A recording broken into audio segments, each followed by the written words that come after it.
കഴിഞ്ഞ ദിവസം യൂട്യൂബിലൂടെ കടന്നു പോയപ്പോൾ ഒരുപാട് ഇൻസ്റ്റിറ്റ്യൂട്ട്സിന്റെ ഓൺലൈൻ ട്യൂഷൻ സെന്റേഴ്സിന്റെ വീഡിയോസ് കണ്ടു. അതായത് നാളെ SSLC മാത്സ് പരീക്ഷ, ഓണപരീക്ഷയാണ്, SSLC അല്ല ഓണപരീക്ഷയാണ്. അപ്പോൾ അതിന് വേണ്ടിയിട്ടുള്ള ക്വസ്റ്റ്യൻ പേപ്പറിൽ ഇന്നത്തെ ചോദ്യങ്ങളാണ് ഉണ്ടാവുക. ഇത്ര മാർക്ക് നിങ്ങൾ ഈ വീഡിയോ കണ്ടാൽ കിട്ടുമെന്നാണ് ആ വീഡിയോസിലൊക്കെ ഉണ്ടായിരുന്നത്. ആ വീഡിയോസിലെ ഒരു സ്നിപ്പെറ്റ്സ് നിങ്ങൾ ജസ്റ്റ് ഒന്ന് കാണാം. ഒരു കാരണവശാൽ ഇത് നഷ്ടാവില്ല.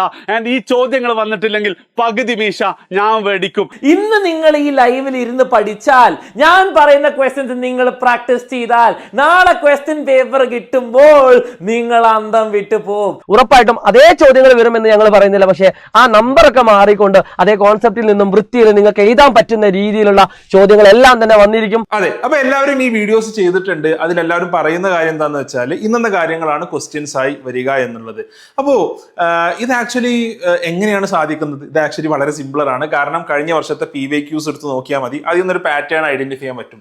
രണ്ടാമത്തെ കാര്യം, എസ്പെഷ്യലി ഓണപരീക്ഷ ആയതുകൊണ്ട് ഫോർ എക്സാമ്പിൾ മാത്സിൽ ഒരു 80 മാർക്കിന് ഒരു 4 ചാപ്റ്ററിനാണ് ചോദിക്കേണ്ടത്. ഈ 4 ചാപ്റ്ററിൽ ഒരു 20 മാർക്ക് വീതം നമ്മൾ നോക്കുകയാണെങ്കിൽ ഏതൊക്കെ എവിടെ നിന്നൊക്കെ ചോദിക്കാം എന്നുള്ള ഒരു ധാരണ ഉണ്ടാക്കാൻ പ്രത്യേകിച്ച് പ്രയാസമൊന്നുമില്ല. അപ്പോൾ ഈ പ്രഡിക്ഷൻസിനൊന്നും ഞാൻ എതിരല്ല. ഇതൊക്കെ കുട്ടികൾക്ക് കുറച്ചൊക്കെ യൂസ്ഫുൾ ആയിട്ടുള്ള കാര്യമാണ്. എനിക്ക് ഇതിനോട് അസോസിയേറ്റ് ചെയ്തിട്ടുള്ള മറ്റൊരു കാര്യമാണ് ഇപ്രാവശ്യം SSLC എഴുതുന്ന അല്ലെങ്കിൽ +1 +2 ഒക്കെ പരീക്ഷ എഴുതുന്ന കുട്ടികളോട് പറയാനുള്ളത്. മാത്രമല്ല, ഇതിൽ +1 +2 പരീക്ഷ എഴുതുന്ന കുട്ടികളോ അല്ലെങ്കിൽ റിപ്പീറ്റേഴ്സോ അല്ലെങ്കിൽ എൻട്രൻസിന് വേണ്ടി പഠിക്കുന്ന കുട്ടികളൊക്കെ ഉണ്ടെങ്കിൽ നിങ്ങൾക്ക് നിങ്ങളുടെ അനിയന്മാർക്ക് കുറച്ച് അഡ്വൈസ് കൊടുക്കാനും ഈ വീഡിയോയിലൂടെ സാധിക്കും. അപ്പൊ നിങ്ങളിത് സ്കിപ്പ് ചെയ്യാതെ കാണുക എന്നുള്ളതാണ്. അൾട്ടിമേറ്റ്ലി ഇത്തരം പ്രഡിക്ഷൻസ് നമ്മുടെ സ്കൂൾ സിസ്റ്റത്തിനെ എങ്ങോട്ടാണ് കൊണ്ടുപോകുന്നത് എന്നുള്ളതാണ് ഇവിടുത്തെ ഏറ്റവും പ്രധാനപ്പെട്ട ചോദ്യം എന്നുള്ളത്. ഇപ്പോൾ കുട്ടികളെ സംബന്ധിച്ചിടത്തോളം നിങ്ങൾക്ക് വളരെ സിമ്പിൾ ആണ്. നിങ്ങൾ ഈ ക്വസ്റ്റ്യൻസ് കണ്ടാൽ നിങ്ങൾക്ക് നാളെ എക്സാം എഴുതാൻ പോകുമ്പോൾ വളരെ കൃത്യമായിട്ട് നിങ്ങൾക്ക് ഈസി ആയിട്ട് ചെറിയ വാല്യൂസിൽ വ്യത്യാസമൊക്കെ ഉണ്ടാവുള്ളൂ. ഈ വാല്യൂസിന്റെ വ്യത്യാസമൊക്കെ വെച്ചിട്ട് പക്ഷെ ഒരു പാറ്റേൺ ക്വസ്റ്റ്യൻസ് വെച്ചിട്ട് നിങ്ങൾക്ക് നല്ല മാർക്ക് വാങ്ങാൻ സാധിക്കും എന്നുള്ളതിൽ യാതൊരു സംശയവുമില്ല. പക്ഷെ അൾട്ടിമേറ്റ്ലി നിങ്ങളുടെ ഫ്യൂച്ചറിനെ ഇത് എങ്ങനെ ബാധിക്കുന്നു എന്നുള്ളത് നിങ്ങൾ ആലോചിച്ചിട്ടുണ്ടോ എന്നുള്ളതാണ് എനിക്ക് ചോദിക്കാനുള്ളത്. ഇത്തവണത്തെ കീം എക്സാം, അതായത് കേരള എഞ്ചിനീയറിംഗ് എൻട്രൻസ് എക്സാമിന്റെ റിസൾട്ട് വന്നപ്പോൾ കേരള സിലബസിൽ പഠിച്ച ഒരുപാട് കുട്ടികൾ പറഞ്ഞ ഒരു കാര്യമുണ്ട്. അതെന്താന്ന് വെച്ചാൽ ഞങ്ങൾക്ക് ഇത്രയൊന്നും A+ കിട്ടേണ്ടിയില്ലായിരുന്നു എന്നുള്ളതാണ്. അപ്പൊ ഇപ്പൊ SSLC എഴുതുന്ന ആൾക്കാർക്ക് തോന്നുന്നുണ്ടാവും, എന്തിനാ അവർ അങ്ങനെ പറഞ്ഞത്, A+ കിട്ടേണ്ടിയില്ലായിരുന്നു എന്നോ, അതെന്താ A+ കിട്ടിയാൽ എന്താ പ്രശ്നം? അപ്പൊ സംഭവിച്ചെന്താന്ന് വെച്ചാൽ എല്ലാവർക്കും A+ഉം എല്ലാവർക്കും വാരിക്കോരി മാർക്കും ലഭിച്ചിട്ട് എക്സാം വളരെ ഈസി ആയിട്ട് അവസാനം സംഭവിച്ച കാര്യം എന്താന്ന് വെച്ചാല് +2 പരീക്ഷയുടെ മാർക്ക്, കീമിന് പകുതി മാർക്ക് +2 പരീക്ഷയുടെ മാർക്ക്, +1 +2 പരീക്ഷയുടെ മാർക്ക് കൂട്ടും. അത് നോർമലൈസ് ചെയ്തപ്പോൾ എല്ലാവർക്കും മാർക്ക് കൂടുതലായതുകൊണ്ട് CBSE കുട്ടികളെ കമ്പയർ ചെയ്തപ്പോൾ സ്റ്റേറ്റ് സിലബസുകാർക്ക് മാർക്ക് ഓൾറെഡി ഉള്ളതിൽ നിന്ന് 25 മാർക്ക് കുറഞ്ഞു. കാരണം എല്ലാവർക്കും മാർക്ക് കൂടുതലാണ്. നോർമലൈസ് ചെയ്യുമ്പോൾ സ്റ്റാൻഡർഡൈസേഷൻ കൊണ്ടുവരുമ്പോൾ മാർക്ക് കുറയാ ചെയ്തത്.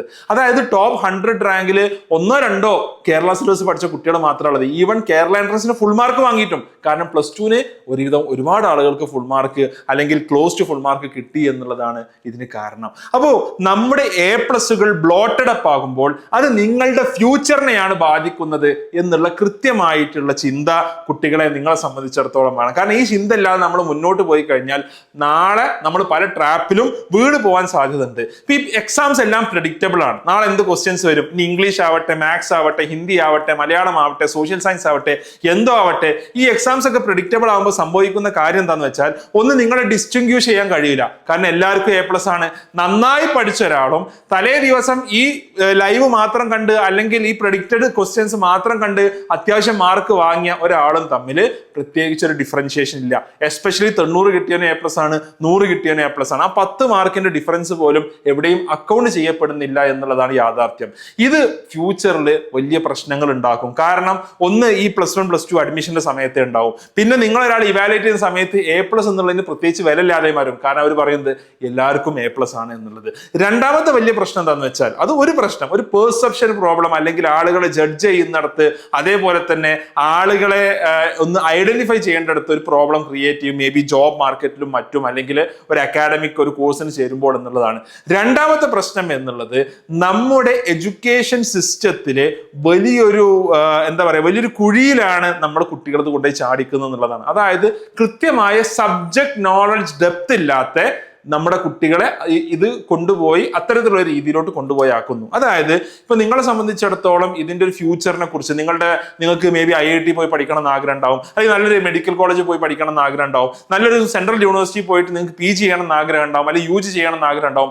അവിടെ ഒന്നും നിങ്ങൾക്ക് എത്താൻ സാധിക്കാത്ത ഒരു സ്ഥിതിവിശേഷം ഇത് ക്രിയേറ്റ് ചെയ്യുന്നു എന്നുള്ളതാണ്. നിങ്ങൾ ഫോർ എക്സാമ്പിൾ കഴിഞ്ഞ 2 വർഷങ്ങൾക്ക് മുമ്പ് ക്രിയേറ്റ് ചെയ്യപ്പെട്ട കോമൺ യൂണിവേഴ്സിറ്റി എൻട്രൻസ് ടെസ്റ്റ് അഥവാ CUET സംബന്ധിച്ച് നിങ്ങളൊന്ന് നോക്കുക. CUET പരീക്ഷയ്ക്ക് മുമ്പ് ഡൽഹി യൂണിവേഴ്സിറ്റിയിൽ അഡ്മിഷൻ നേടിയതിൽ ഓരോ വർഷവും 2500 മലയാളികൾ ഉണ്ടായിരുന്നെങ്കിൽ CUET എന്ന് പറയുന്ന ഒരു കോമൺ എൻട്രൻസ് ടെസ്റ്റ് വന്നതിന് ശേഷം അത് ഏകദേശം 500 മലയാളികളായാലും 400 മലയാളികളായിട്ട് കുറഞ്ഞു എന്നുള്ളതാണ് യാഥാർത്ഥ്യം. അതായത് 1/6 ആയിട്ട് കുറഞ്ഞു.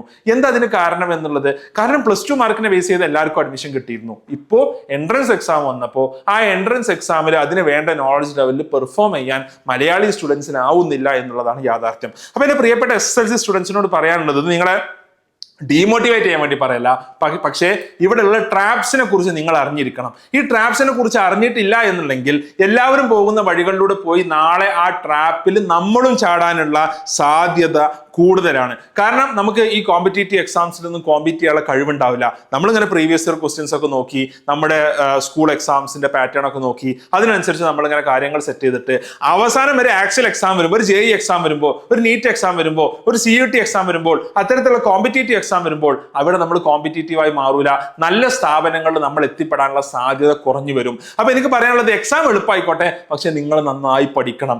നിങ്ങൾ ബിയോണ്ട് യുവർ ടെക്സ്റ്റ് ബുക്ക് പോകണം എന്നാണ് ഒരു 10ാം ക്ലാസ്സുകാരോട് ഞാൻ പറയാം. കാരണം ഇനി നിങ്ങൾക്ക് വരാനിരിക്കുന്ന ഏറ്റവും വലിയൊരു പ്രശ്നം ഞാൻ പറഞ്ഞുതരാം. 10th നിന്ന് 11th ഒരു ജമ്പാണ്. നിങ്ങൾക്കറിയാം 10th വരെ നിങ്ങൾ സ്റ്റേറ്റ് സിലബസ് ആണ് പഠിച്ചത്. 11th സ്റ്റേറ്റ് സിലബസ് എന്ന് പറഞ്ഞ സംഭവം ഉണ്ടോ?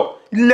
11th സ്റ്റേറ്റ് സിലബസ് സ്കൂളുകൾ ഉണ്ടെങ്കിൽ പോലും അവിടെ പഠിപ്പിക്കുന്നത് എന്താണ്? അവിടെ പഠിപ്പിക്കുന്നത് NCERT ടെക്സ്റ്റ് ബുക്കുകളാണ്. അപ്പോൾ നിങ്ങളൊന്ന് ആലോചിച്ചാൽ 9ന്റെ ബാക്കിയാണ് 10ൽ പഠിക്കുന്നത്, 8ന്റെ ബാക്കിയാണ് 9ൽ പഠിക്കുന്നത്, അല്ലെ? അതിന്റെ ബാക്കിയായിട്ടാണ് SCERT ടെക്സ്റ്റ് ബുക്ക് ഉണ്ടാക്കിയിട്ടുള്ളത്. ഇനി SCERT ടെക്സ്റ്റ് ബുക്ക് എന്ന് പറഞ്ഞ സംഭവമില്ല. നിങ്ങൾ നേരെ NCERTയിലോട്ടാണ് പോകുന്നത്. അപ്പോൾ CBSE സ്റ്റുഡന്റിനെ സംബന്ധിച്ചിടത്തോളം ജമ്പ് എളുപ്പ, കാരണം അവൻ 10ാം ക്ലാസ് പഠിച്ചതിന്റെ ബാക്കി അവൻ 11th പഠിക്കുന്നത്. എന്നാൽ നിങ്ങളെ സംബന്ധിച്ചിടത്തോളം ജമ്പ് എളുപ്പമല്ല. കാരണം നിങ്ങൾ 10th പഠിച്ചതിന്റെ ബാക്കിയല്ല നിങ്ങൾ +1 പഠിക്കുന്നത്. നേരെ മറിച്ച് നിങ്ങൾ വലിയൊരു ചാട്ടാണ് ചാടാൻ പോകുന്നത്. ഈ ചാട്ടം നിങ്ങൾ ചാടുന്നിടത്താണ് ഭൂരിഭാഗം കുട്ടികളും തലയും കുത്തി വീഴുന്നത്. നിങ്ങൾ കീം എക്സാമിന്റെ റിസൾട്ട് എടുത്ത് നോക്കുക, JEE എക്സാമിന്റെ റിസൾട്ട് എടുത്ത് നോക്കുക. ടോപ്പേഴ്സ് ഒരു 80% സ്റ്റുഡൻസും സ്റ്റേറ്റ് സിലബസ് എഴുതിയ കുട്ടികളാണ്, 20% CBSE എഴുതിയ ഉണ്ടാവുള്ളൂ. പക്ഷേ ടോപ്പേഴ്സിനെ നമ്മൾ എടുത്തു നോക്കുമ്പോൾ അതിൽ 55% CBSE സ്റ്റുഡൻസും 45% സ്റ്റേറ്റ് സ്റ്റുഡൻസ്. എന്താ കാരണം? ഈ ജമ്പ് ചാടാൻ പല കുട്ടികൾക്കും സാധിക്കുന്നില്ല എന്നുള്ളതാണ്. അപ്പൊ ഈ ജമ്പ് ചാടാൻ ഈ ഗിമ്മിക് കൊണ്ട് ഒന്നും കാര്യമില്ല. നമ്മൾ കറക്റ്റ് ആയിട്ട് ഡെപ്തിൽ സബ്ജക്ട് പഠിക്കണം. അത് ഏതായാലും ഫോർ എക്സാമ്പിൾ നിങ്ങൾ ആർട്സിലോട്ടാണ് പോകുന്നതെങ്കിൽ അത്തരത്തിലുള്ള സബ്ജക്ട്, സോഷ്യൽ സയൻസ്, മറ്റു കാര്യങ്ങൾ. സയൻസിലോട്ടാണ് പോകുന്നതെങ്കിൽ സയൻസും മാത്സും ആ ഡെപ്തിൽ പഠിക്കാൻ നിങ്ങളെ സംബന്ധിച്ചിടത്തോളം സാധിക്കേണ്ടതുണ്ട്. നിങ്ങൾ ആക്ച്വലി എക്സാം ടഫ് ആക്കാൻ ഗവൺമെന്റിനോട് ആവശ്യപ്പെട്ടാൽ, നിങ്ങൾക്കിത് ഞാൻ പറയുന്നത് അബദ്ധമാണെന്ന് തോന്നുന്നു, പക്ഷേ ഇവിടെ മേ ബി ഇത് കാണുന്ന +1 +2 സ്റ്റുഡൻസ് ഉണ്ടെങ്കിൽ, അല്ലെങ്കിൽ എൻട്രൻസ് റിപ്പീറ്റ് ചെയ്യുന്ന സ്റ്റുഡൻസ് ഉണ്ടെങ്കിൽ നിങ്ങൾ കമന്റ് ചെയ്യുക. നിങ്ങളുടെ അനിയന്മാരെ കാര്യം പറഞ്ഞ് ബോധ്യപ്പെടുത്തുക. നിങ്ങളുടെ ഈ ലൈഫിന്റെ റിയാലിറ്റി നിങ്ങൾ അവർക്ക് പറഞ്ഞു കൊടുക്കുക. എക്സാം എത്രത്തോളം ടഫ് ആക്കുന്നു അത്രത്തോളം മിടുക്കന്മാർക്ക് ഇൻസെന്റീവ് കൂടും. നന്നായി പഠിക്കുന്ന ആളുകൾക്ക് അവരുടെ എഫേർട്ടിന് റിസൾട്ട് കാണും എന്നുള്ളത് മനസ്സിലാവുക. ഇനി എക്സാം ഇതൊന്നും കാരണം കൊണ്ടൊന്നും ഗവൺമെന്റ് ടഫ് ആക്കൂല. ഈ ടഫ് ആയില്ലെങ്കിലും നിങ്ങൾ നന്നായി പഠിക്കുക. നിങ്ങൾ പോകാൻ ഉദ്ദേശിക്കുന്ന ഏരിയയിൽ നിങ്ങൾ നന്നായിട്ട് എക്സ്പെർട്ടീസ് നേടുക. ഇല്ലെങ്കിൽ എന്താ സംഭവിക്കാന്ന് വെച്ചാൽ നമ്മുടെ ഒരു എന്താ പറയാ, നമ്മുടെ ഒരു മെറിറ്റ് ഒരിക്കലും ഡിസ്റ്റിങ്ക്യൂഷ് ചെയ്യപ്പെടില്ല.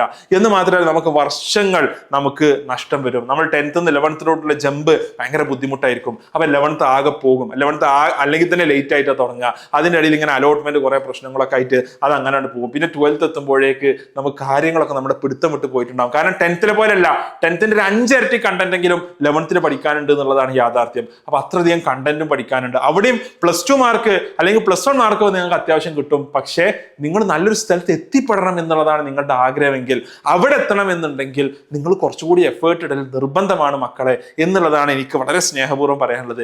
ഇല്ലെങ്കിൽ പിന്നെ ഈ റീറിപ്പീറ്റ് എന്നൊക്കെ പറഞ്ഞ് ടെൻഷനുള്ള ലൈഫിൽ നമ്മൾ ഒരുപാട് വർഷവും സ്പെൻഡ് ചെയ്യേണ്ടി വരും. നമ്മൾ ഒരുപാട് മാനസികമായ സംഘർഷങ്ങളും അനുഭവിക്കേണ്ടി വരും എന്നുള്ളതാണ് പറയാനുള്ളത്. എനിക്കിത് കേൾക്കുന്ന സ്കൂൾ ടീച്ചേഴ്സ് അല്ലെങ്കിൽ ടീച്ചേഴ്സ് ആയിട്ടുള്ള ആൾക്കാരോട് പറയാനുള്ളത്, നിങ്ങൾ കുട്ടികളൊരു മിനിമലിസത്തിൽ ഒതുക്കി നിർത്തരുത് എന്നുള്ളതാണ്. പല സ്കൂൾ ടീച്ചേഴ്സും അല്ലെങ്കിൽ പല ഇത്തരം ട്യൂഷൻസിലൊക്കെ പലപ്പോഴും നമ്മൾ കാര്യം ഇത് മാത്രം പഠിച്ചാൽ മതി, ഇത് മാത്രമേ വരുള്ളൂ.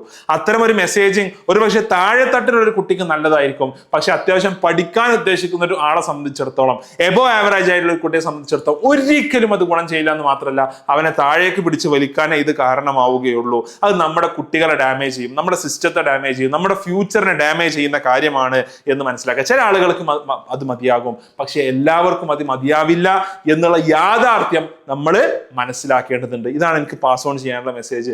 ഇതിനെതിരെ ഒരുപക്ഷെ ഒരുപാട് ശബ്ദങ്ങൾ ഉയരുന്നറിയാം. ഇത് ഒരുപക്ഷെ നിങ്ങൾ വേണ്ടത്ര കണക്കിലെടുക്കില്ല എന്ന് എനിക്കറിയാം. പക്ഷേ ചില ആളുകൾ ഉണ്ടാവും, അവർ ഈ വീഡിയോ 2 വർഷത്തിന് ശേഷം റീവിസിറ്റ് ചെയ്യും. എന്നിട്ട് നിങ്ങൾ അന്ന് കമന്റ് ചെയ്യും, ഈ പറഞ്ഞത് ശരിയായിരുന്നു എന്ന് നിങ്ങൾ അന്ന് കമന്റ് ചെയ്യും. പക്ഷേ അന്ന് ആ കമന്റ് ഇട്ടിട്ട് പ്രത്യേകിച്ച് കാര്യമൊന്നും ഉണ്ടാവില്ല.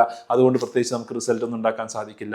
അപ്പൊ ഇന്ന് നിങ്ങൾ ഈ കാര്യങ്ങൾ റിയലൈസ് ചെയ്യണം എന്നുള്ളതാണ് എനിക്ക് പറയാനുള്ളത്. So thanks for watching. ഈ കാര്യങ്ങൾ റിയലൈസ് ചെയ്ത ആളുകളുണ്ടാവും, നിങ്ങൾ നിർബന്ധമായിട്ടൊരു കമന്റ് ഇടണം. നിങ്ങളുടെ ലൈഫ് എന്നുള്ള ഒരു എക്സ്പീരിയൻസ് നിങ്ങളുടെ അനിയന്മാർക്കും അനിയത്തിമാർക്കും ഒരു കമന്റ് ആയിടണം.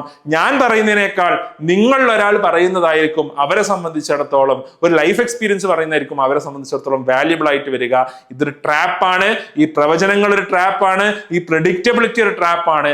ആ ട്രാപ്പിൽ അത് കണ്ടിന്യൂ ചെയ്യും, പക്ഷെ അതിൽ പെട്ടുപോകരുത് എന്ന് പറഞ്ഞുകൊണ്ട് അവസാനിപ്പിക്കുന്നു. താങ്ക്സ്.